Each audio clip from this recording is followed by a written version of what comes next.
할렐루야. 3월 3일 수요일 저녁 예배에 오신 분들을 주님의 이름으로 환영합니다. 우리 다 같이 사도신경으로 신앙 고백하시겠습니다. 전능하사 천지를 만드신 하나님 아버지를 내가 믿사오며 그 외아들 우리 주 예수 그리스도를 믿사오니 이는 성령으로 잉태하사 동정녀 마리아에게 나시고 본디오 빌라도에게 고난을 받으사 십자가에 못 박혀 죽으시고 장사한 지 사흘 만에 죽은 자 가운데서 다시 살아나시며 하늘에 오르사 전능하신 하나님 우편에 앉아 계시다가 저리로서 산 자와 죽은 자를 심판하러 오시리라.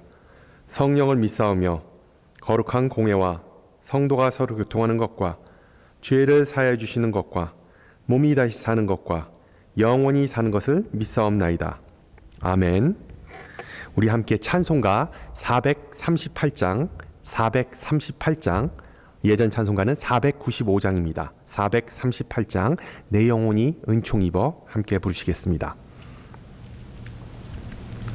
내 영혼이 은총 입어 중한 죄짐 벗고 보니 슬픔 많은 이 세상도 천국으로 화하도다.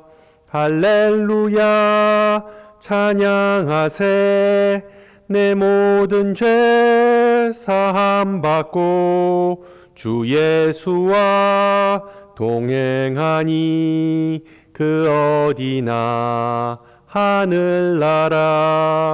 주의 얼굴 뵙기 전에 멀리 뵈던 하늘나라 내 맘속에 이루어지니 날로 가깝도다. 할렐루야 찬양하세.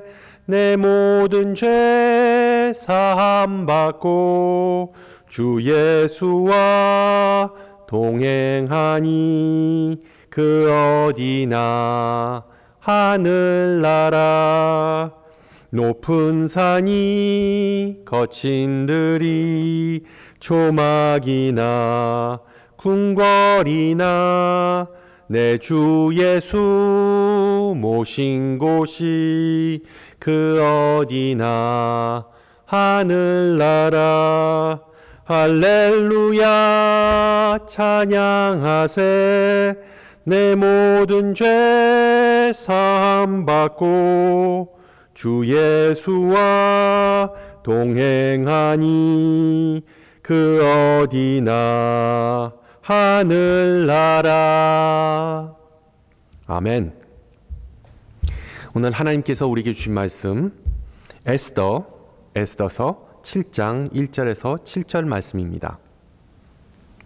제가 가진 성경으로 구약 성경 756페이지 에스더 7장 1절에서 7절 말씀을 받들어 봉독합니다. 왕이 하만과 함께 또 왕후 에스더의 잔치에 가니라. 왕이 이 둘째 날 잔치에 술을 마실 때 다시 에스더에게 물어 이르되 왕후 에스더여 그대의 소청이 무엇이냐 곧 허락하겠노라. 그대의 요구가 무엇이냐 곧 나라의 절반이라 할지라도 시행하겠노라. 왕후 에스더가 대답하여 이르되 왕이여 내가 만일 왕의 목전에서 은혜를 입었으며 왕이 좋게 여기시면 내 소청대로 내 생명을 내게 주시고 내 요구대로 내 민족을 내게 주소서. 나와 내 민족이 팔려서 죽임과 도륙함과 진멸함을 당하게 되었나이다. 만일 우리가 노비로 팔렸더라면 내가 잠잠하였으리이다. 그래도 대적이 왕의 손해를 보충하지 못하였으리이다 하니 아하수에로 왕이 왕후 에스더에게 말하여 이르되 감히 이런 일을 심중에 품은 자가 누구며 그가 어디 있느냐 하니 에스더가 이르되 대적과 원수는 이 악한 하만이이다 하니 하만이 왕과 왕후 앞에서 두려워하거늘 왕이 노하여 일어나서 잔치 자리를 떠나 왕궁 후원으로 들어가니라. 하만이 일어서서 왕후 에스더에게 생명을 구하니 이는 왕이 자기에게 벌을 내리기로 결심한 줄 알미더라. 아멘. 우리 성도 여러분, 복되고 의미 있는 사순절 보내시죠? 교회력의 대표적인 절기인 이 대강절과 사순절의 목적은 바로 예수님의 삶에 참여하는 것입니다. 참여.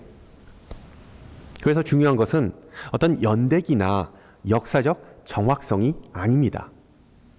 예전에 말씀드렸듯이 아기 예수님이 12월 25일에 태어났는지는 별로 중요하지 않다는 것입니다.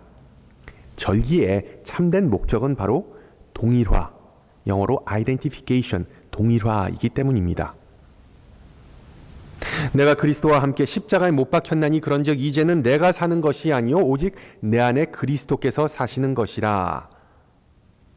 사도 바울이 잘 말했듯이 예수님을 우리가 더 닮아가고 예수님과 하나 된 삶을 산다는 것을 일깨워 주는 것이, 도움을 주는 것이 바로 기독교 절기입니다.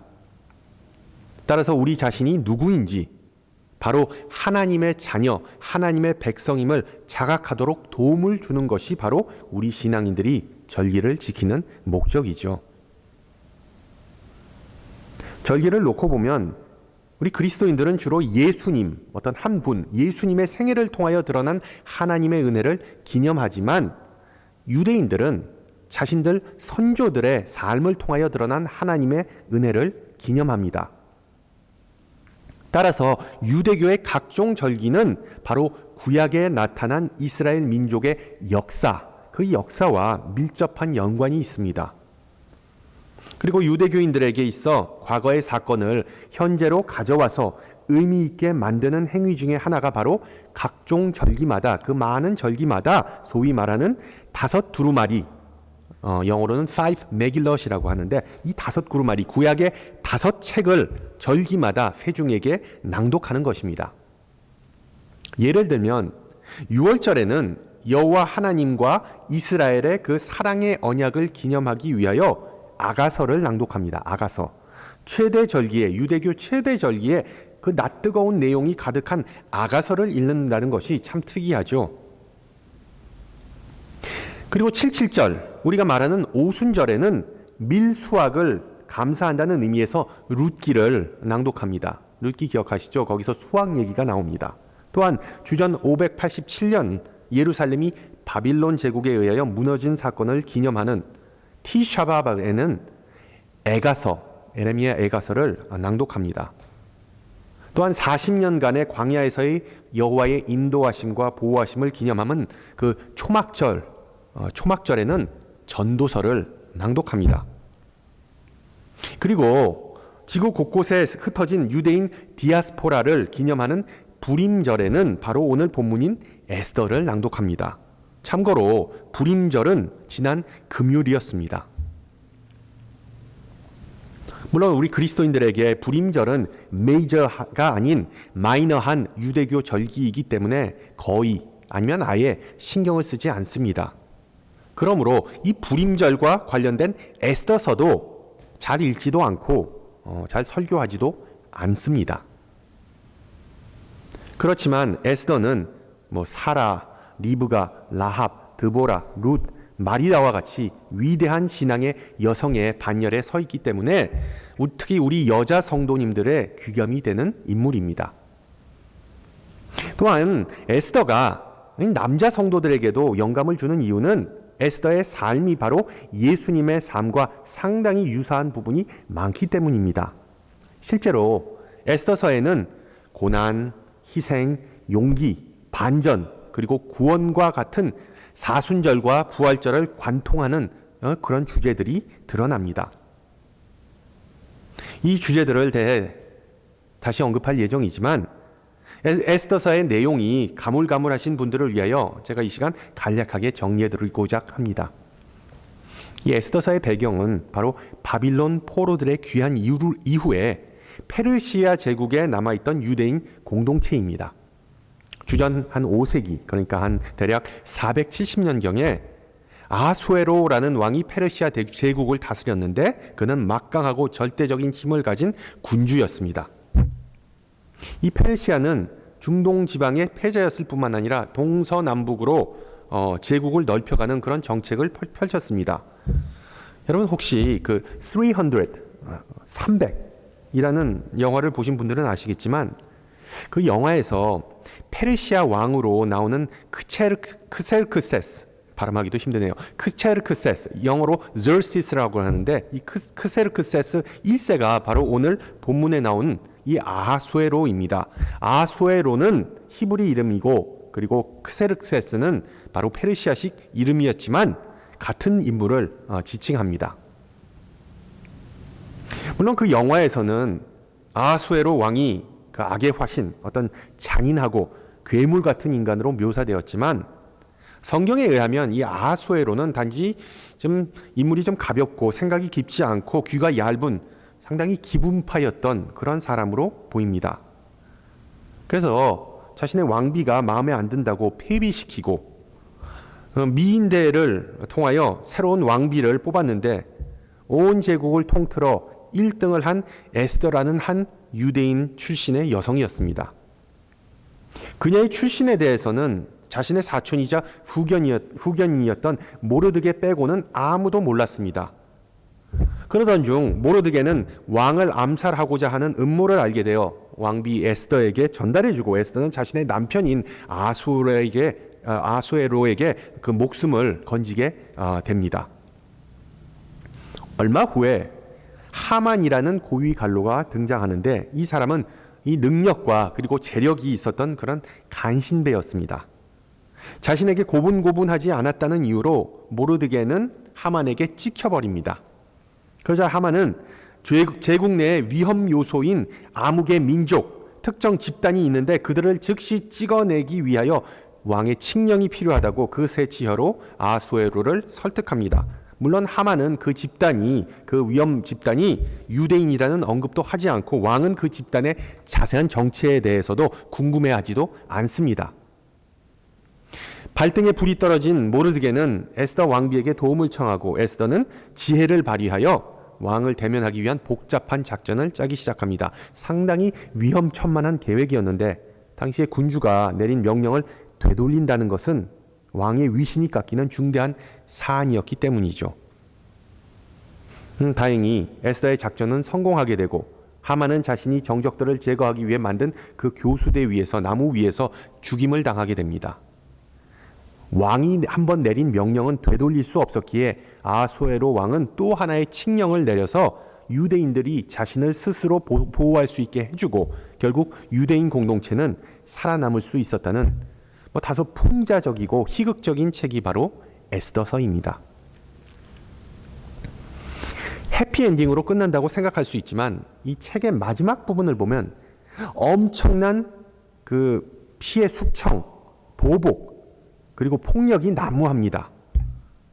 이 유다인의 대적들이 그들을 제거하기를 바랐더니 유다인이 도리어 자기들을 미워하는 자들을 제거하게 되었다라는 9장 1절의 내용처럼 제노사이드, 그러니까 그 어떤 집단 학살이죠. 집단 학살로부터 목숨을 그 위기로부터 목숨을 건진 유대인들은 그 원수들을 자신의 목숨을 노렸던 그 원수들을 더 잔혹하게 제거해 버립니다. 무려 7만 5천 명의 원수들을 죽여버렸다고 성경은 기록하고 있습니다. 여러분 이것을 단순히 어떤 권선징악으로만 볼 수는 없지 않습니까? 누군가를 죽이고자 했다면 당연히 법의 처벌을 받아야겠지만 그렇다고 그냥 다 죽여버릴 수는 없는 노릇이지 않습니까? 게다가 그 7만 5천 명 중에는 억울하게 죽은 그런 식솔들도 있을 수도 있겠죠. 서로 이것이 구약시대의 정의라고 하더라도 신약에 나온 예수님의 가르침과는 절대로 일치할 수 없다는 것은 자명한 사실입니다.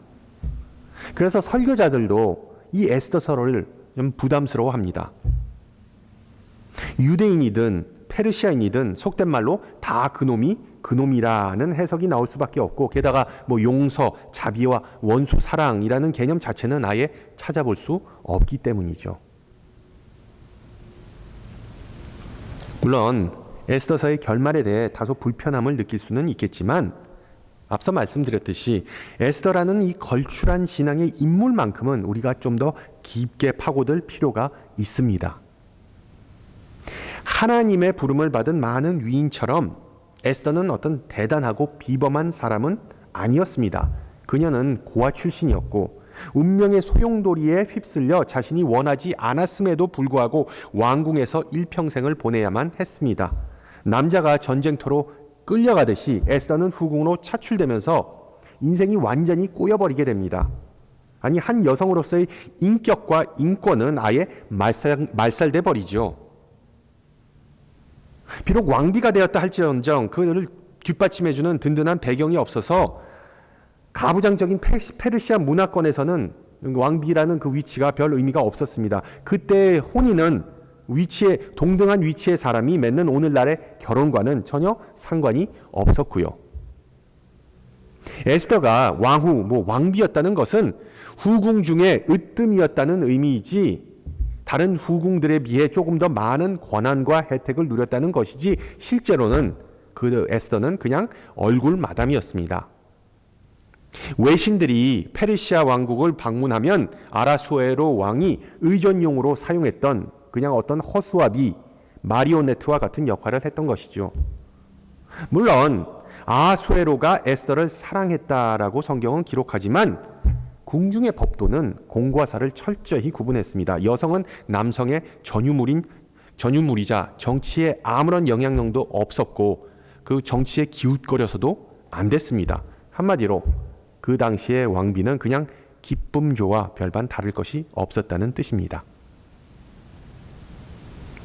실제로 이 에스더의 존재감이 드러나는 것은 왕의 칙령이 내려져서 유대인들의 목숨이 위협을 받는 다소 늦은 시점이었습니다. 자신의 유익이 아니라 the common good, 즉 공동의 선, 많은 이의 선을 위하여 역사에 직접 개입하여서 악을 선으로 물리친 대표적인 사례가 바로 에스더입니다. 따라서 오늘 저녁에는 이 에스더의 언행을 통하여 드러난 대표적인 특징 중에 하나인 선하심, 선량함, 영어로 goodness를 간단하게 살펴보고자 합니다. 첫째, 이 에스더의 선량한 마음은 용기를 통하여 드러나는데 그 용기는 어떤 영웅적이거나 초인적인 용기와는 분명히 달랐습니다. 한번 보세요. 모르드게가 에스더에게 하만의 음모를 전해주고 대두되는 문제는 바로 어떻게 왕을 접견하느냐였습니다. 궁중의 법도에 따르면 왕이 부르지 않으면 왕비는 왕 앞에 모습을 드러내서는 절대로 안 됐습니다. 왕의 그 사랑이 좀 식었던 것인지 왕이 에스더를 잠자리로 부른 것이 벌써 수개월이 넘었습니다. 기분파였지만 외골수 기질이 강했던 아하수에로의 성격을 잘 알았던 에스더가 왜 그토록 고심하였는지 우리가 잘 알 수 있는 대목이죠. 규례를 어기고 왕에게 나아가리니 죽으면 죽으리라는 4장 16절의 내용에서 엿볼 수 있는 것처럼 실제로 에스더는 죽을 만큼의 고민과 두려움에 차 있었습니다. 자신은 어떤 대단한 영웅이나 초인도 아니었기 때문에 자신의 말과 행동이 치명적일 수 있다는, 정말 죽음을 불러일으킬 수 있다는 사실을 잘 알았습니다. 어떻게 보면 예수님과 비슷한 면이 상당히 많았습니다. 이 세상을 위하여 십자가라는 그 운명에 맞섰던 예수님처럼 에스더는 동족을 위하여 위험을 감수하였습니다.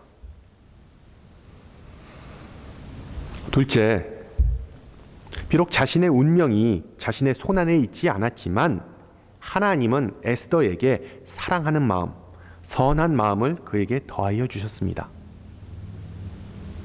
에스더서가 오랫동안 논란이 되었던 부분 중에 하나는 바로 하나님의 이름이, 그러니까 야훼, 하나님의 이름이 전혀 언급되지 않는다는 것이었습니다. 처음부터 끝까지 에스더서를 한번 읽어보세요. 자세히. 성경, 특히 구약에 나오는 책에 하나님의 이름이 언급조차 안 된다는 점은 상당히 이례적이고 이상합니다. 마찬가지로 이 아가서에도 하나님이라는 그 단어, 이름이 전혀 안 나옵니다. 그래서 종교개혁자 마틴 루터는 에스더서를 심하게 싫어했습니다. 그는 말하기를 이 책, 즉 에스더서가 아예 존재하지 않았으면 더 좋았을 것이다. 유대교에 너무 편향적이고 이방 문화의 잡스러운 것들만 그 안에 난무하기 때문에 라는 그런 혹평을 내렸습니다. 내 얼굴을 그들에게 감추리라를 히브리어로 아시티어라고 합니다. 보시면 아시겠지만 아시티어와 에스터, 에스터 상당히 유사합니다. 그래서 이 아시티어가 숨겨진이라는 뜻인 것처럼 하나님의 이름이 에스더서에는 숨겨져 있다고 랍비들은 그 이유를 설명합니다. 물론 그렇다고 하나님께서 두 손 놓고 역사의 구경꾼으로 전락했다는 의미는 절대로 아니죠. 4장에 나오듯이 에스더는 왕과 단판 짓기 전에 온 민족이 자신과 함께 3일간의 금식을 하도록 요청을 합니다.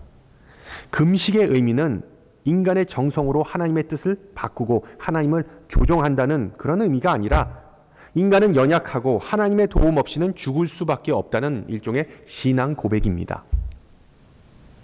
하나님의 선하심이 내 안에 임하여서 역사하지 않으면 나는 아무런 가망이 없다는 의미이기도 하죠. 오늘 예배에 앞서 들려드린 선한 능력으로라는 찬양이 요즘 한국에서 유행인데 그 가사의 내용처럼 주 선한 능력으로 나를 안으시고 그 크신 팔로 나를 붙든다는 그 믿음을 에스더는 굳게 붙잡을 수밖에 없었습니다. 문제는 신앙생활을 하다가 하나님의 존재감이 희미해지고 하나님이 아예 느껴지지 않을 때가 많다는 것이죠. 여러분, 육아를 한번 생각해 보세요. 어린 아이가 부모를 가장 의지하게 되고 그 사랑을 잘 깨달아서 성장하는 것이 언제일까요? 그것은 바로 부모가 보통 시야에서 안 보일 때, 아니면 결혼하고 분가해서 부모의 품에서 벗어날 때, 그리고 부모가 돌아가셔서 다시는 부모를 보지 못할 때 비로소 자녀는 철이 들고 자녀는 그 부모를 얼마나 사랑했는지 깨닫게 되고 그리고 한 단계 성숙하게 되는 것입니다. 역설적으로 우리 인간은 하나님께서 안 보이고 그 존재감에 대해 회의를 느낄 때 하나님을 향한 사랑과 하나님의 선하심이 우리에게서 더욱더 드러나게 된다는 의미이죠.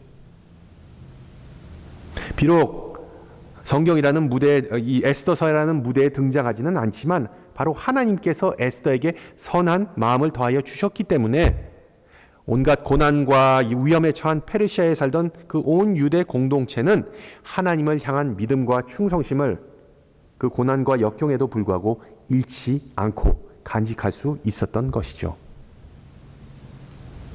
거의 1년 동안 코로나 사태를 겪으면서 하나님의 역사하심과 선하심이 눈에 들어오지 않을 수 있습니다. 유대 민족이 그랬던 것처럼 우리도 하나님은 도대체 뭐 하시나, 어디 계시냐를 물을 수 있고 또 그렇게 묻는 것 또한 당연합니다. 솔직히 목사인 저도 잘 안 보입니다. 저도 잘 모르겠습니다. 저도 똑같이 짜증나고 답답하고 미래에 대한 두려움이 몰려올 때도 있습니다. 바로 그럴 때 우리 안에서 역사하시는 하나님의 선하심을 의지하시기 바랍니다. 그것이 바로 에스더와 많은 성경의 위인을 통하여 나타난 하나님의 역사하시는 방식이기 때문입니다. 셋째, 에스더가 보여준 선량함은 제자도에 관하여 마태복음 10장에서 예수님의 뱀과 같이 지혜롭고 비둘기와 같이 순결하라라는 그 말씀과 일맥상통했습니다. 조금 전에 말씀드렸듯이 인간을 통하여 드러난 하나님의 선하심은 약하고 수동적인 것이 아니라 위대하신 하나님의 본성에서 기인한 것입니다. 5장을 보면 에스더가 왕 앞에 나가는 모험을 하였지만 의외로 왕은 그녀를 반갑게 맞이합니다. 그렇지만 에스더는 왕에게 나아가서 왕이 기분이 좋다고 다짜고짜 청원하는 것이 아니라 우선 왕과 그리고 그 주범 하만을 잔치에 초대합니다. 그리고 그 잔치에서 기분이 더욱더 업됐던, 좋아졌던 왕은 왕비에게 그 어떤 것도 좋으니 원하는 것을 말해보라고 합니다. 자신의 왕국의 반을 뚝 끼워준다고 하죠. 과장법이겠지만. 그러자 에스더는 왕과 하만을 또 다른 세컨드 파티, 또 다른 잔치에 초대합니다. 무슨 파티에 환장한 여자도 아니고 왜 이렇게 일을 진행하는지 이해가 잘 안 가지요. 그러나 이 둘째 잔치에서 에스더는 때가 무르익었다고 믿고 자신이 진짜로 원하는 바를 왕에게 알립니다. 말이 아다르고 어다르듯이 자신과 자신 백성의 목숨을 살려달라고 말하면서 그 위협이 왕의 칙령, 즉 아하수에로 당신 때문이라는 사실을 교묘하게 숨겨버립니다.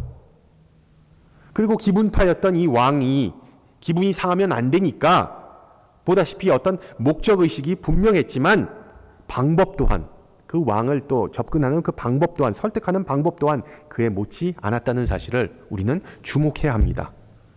뱀처럼 지혜롭고 그리고 비둘기와 같이 순결하였습니다. 넷째, 선량함은 항상 다른 사람들을 염두에 둔다는 점을 기억하세요. 에스더 그 자신의 생명이 직접적으로 위험했던 것이 아니었던 만큼 에스더는 그냥 유대인들의 불행에 입을 싹 닦을 수도 있었습니다. 궁중에서 그녀가 유대인이었다는 사실을 아는 사람은 아무도 없었기 때문이죠. 비록 유대인에 대한 학살이 시작하면 에스더 그 자신도 위험할 수 있다고 모르드게가 경고하지만 자신이 직접 나서기로 작정한 이상 에스더는 자신의 안위보다 남의 안위를 더 신경 쓰는 모습을 보여줍니다. 4장 14절 다시 한번 보세요. 내가 왕후의 자리를 얻게 된 것이 이 때를 위함이 아닌지 누가 알겠느냐. 모르드게는 에스더가 왕비가 된 것은 바로 자신이 아닌 타인을 위하였음을 암시합니다. 제가 사는 동네에서 이 교회를 오는 길에 님버스 댐과 그리고 그 다리를 건너야 하는데 그 야생 동물이 지나다니는 통로에 그 건축물을 지었다 보니까 그 동물들이 참 엄청나게 큰 어떤 사슴이나 고라니가 차에 치여 죽어서 도로가에서 그 피를 흘리고 죽어 있는 그 모습을 보면 마음이 참 안 좋습니다. 누가복음에 있는 선한 사마리아인의 비유에서 피 흘리면서 죽어가는 사람을 보고도 그냥 지나쳐버린 제사장과 레위인의 그 반응이 어느 정도 이해가 가더라고요. 제가 아는 어떤 간호사는 자신이 처음으로 그 응급실에서 죽어가는 사람에게 그 가슴팍을 누르면서 소생술을 했을 때 그 막 그냥 그 갈비뼈가 부러지는 소리도 들리고 그 눈이 거의 그냥 휙 돌아가면서 그 모습을 봤을 때 거의 그냥 토할 것 같았답니다. 그 후로도 그 밤에도 악몽에 시달리기도 했고요. 우리가 예수님의 부활을 얘기하면서 기독교는 정말 부활의 종교, 생명의 종교라고 말하지만 실제로 죽은 만큼, 사망 권세만큼 끔찍하고 무서운 것은 이 세상에 없는 것 같습니다. 그런데 그 죽은 듯 보이는 사람을 도와준 사마리아인을 선하다고 성경이 부르는 이유 중에 하나는 바로 그가 죽음의 그 두려움을 무릅쓰고 생명을, 라이프를 택했다는 것이 아니겠습니까? 영화 그 쉰들러 리스트를 보면 그 마지막 장면에 그런 말이 나옵니다. 그 쉰들러에게 어떤 유대인이 그 유대교에서 가장 큰 선은 바로 생명을 구하는 것이다. 한 사람의 생명을 구한 것은 온 세상을 구한 것과 같은 그런 랍비의 말을 인용하는 것을 우리가 볼 수 있습니다. 마지막으로 한 가지 덧붙이자면 선함을 순교로 오인해서는 안 된다는 점입니다. 선함과 순교는 별개의 것입니다. 선량함은 원수의 화를 돋우지도 않고 아무런 가망이 보이지 않더라도 극단적인 선택, 목숨을 버리는 극단적인 선택을 하는 것이 결코 아닙니다.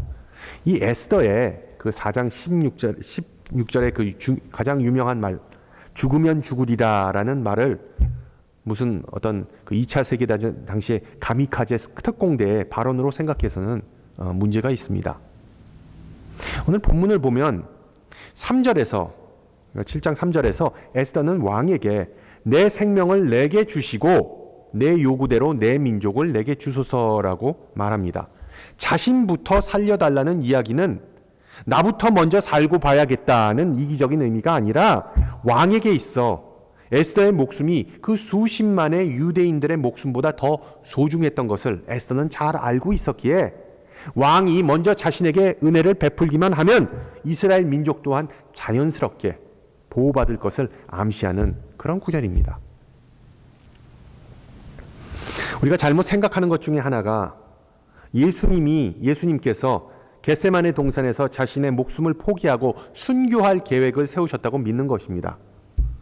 예수님은 순교가 아니라 아버지의 뜻에 따를 것을 결정하셨을 뿐입니다. 예수님과 에스더와 같이 비범하지만 특별한 권세가 없는 사람들, 빼기, 능력이 없는 사람들을 통하여 드러나는 하나님의 선하심은 그 자체로는 별 볼 일 없어 보이지만 그 사람들이 하나님의 뜻에 전적으로 순종할 때, 하나님의 뜻에 자신을 전적으로 맡겼을 때, 진리와 공동의 선을 위하여 그들이 일어섰을 때 엄청난 위력을 발휘한다는 사실을 기억하시기 바랍니다. 내 자신이 아니라 남을 위하여. 에스더는 믿음의 사람이자 선한 여왕이었습니다. 예수님께서 마가복음 10장에서 말씀하셨듯이 이 세상에 선한 분은 오직 하나님밖에 없으십니다. 그러나 에스더가 선한 사람이었다는 의미는 하나님과 마찬가지로 자신의 백성, 이 세상을 구하고자 하는 그 마음을 항상 품었다는 의미입니다. 그 선하고 사랑이 가득한 마음을 바울은 빌립보서에서 다음과 같이 묘사하죠. 너희 안에서 행하시는 이는 하나님이시니 자신의 기쁘신 뜻을 위하여 너희에게 소원을 두고 행하게 하시나냐. 에스더 그 자신이 선한 사람이 아니라 그 안에서 역사하시는 하나님이 선하여서 에스더는 구원의 통로로서 쓰임받게 된 것입니다. 인간은 결코 행위로 구원받거나 구원할 수는 없습니다.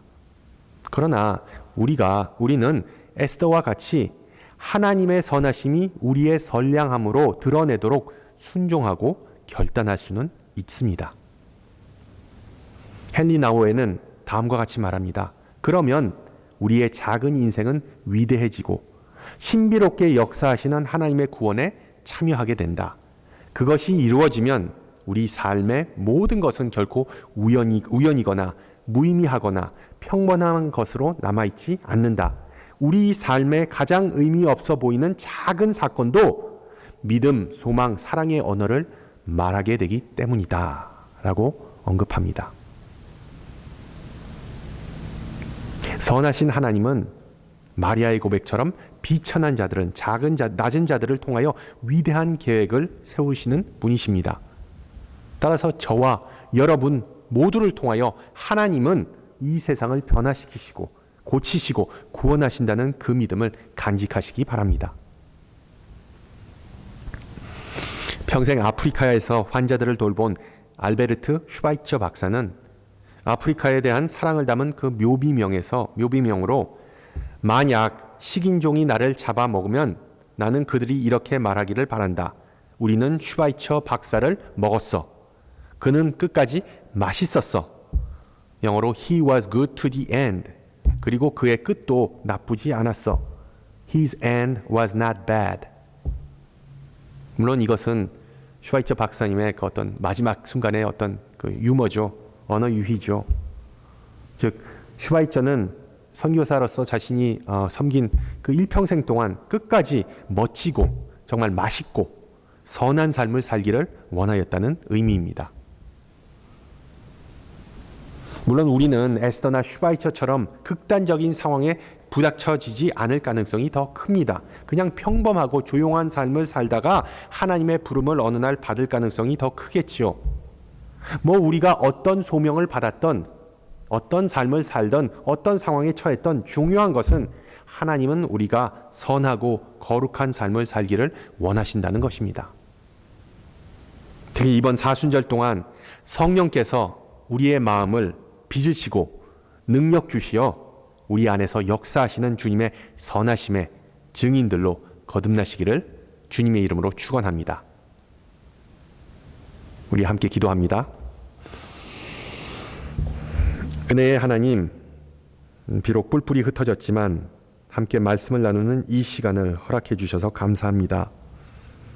인간의 역사의 흐름에 무관하게 하나님의 역사는 진행되고 하나님의 섭리를 통하여 인간의 삶을 주관하신다는 사실을 함께 나누었습니다. 모든 것이 흐트러지고 막혔을 때도 주님께서 다스리신다는 사실을 다시 기억하면서 우리의 삶이 엉망이 될 때 주님 안에서 질서를 찾게 해주소서. 악이 기세를 부릴 때 하나님의 선하심이 변하심이 없다고 고백하게 하소서. 폭력과 불의가 만연할 때 주님의 평화의 위대함을 다시 깨닫기를 소망합니다. 어려운 때 모든 성도에게 용기와 인내와 소망과 믿음을 부어주시고 우리 일상 가운데 숨어 역사하시는 하나님을 볼 수 있는 영안이 열리게 하옵소서. 특히 사순절의 여정 가운데서 주님의 임재하심을 새롭게 느끼고 성결한 삶을 사는데 우리의 마음과 정성을 바칠 수 있게 하옵소서. 이 시간 추위 때문에 피해를 본 지역과 주민들에게 소망과 위로를 주시었고 계속되는 코로나로 인하여 고통받는 이들을 불쌍히 여기시고 특히 의료진들에게 힘과 평안을 허락하여 주시옵소서.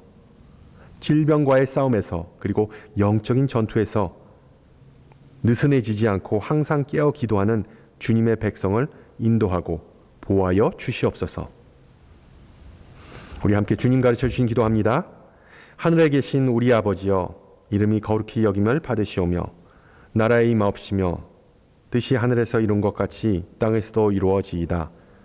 오늘날 우리에게 일용할 양식을 주옵시고 우리가 우리에게 죄 지은 자를 사하여 준 것 같이 우리 죄를 사하여 주옵시고 우리를 시험에 들지 말게 하옵시고 다만 악에서 구하옵소서. 대개 나라와 권세와 영광이 아버지께 영원히 있사옵나이다. 아멘. 네, 항상 평안하시고요. 복된 한 주 보내시기 바랍니다. 다음 이 시간에 뵙도록 하겠습니다. 샬롬.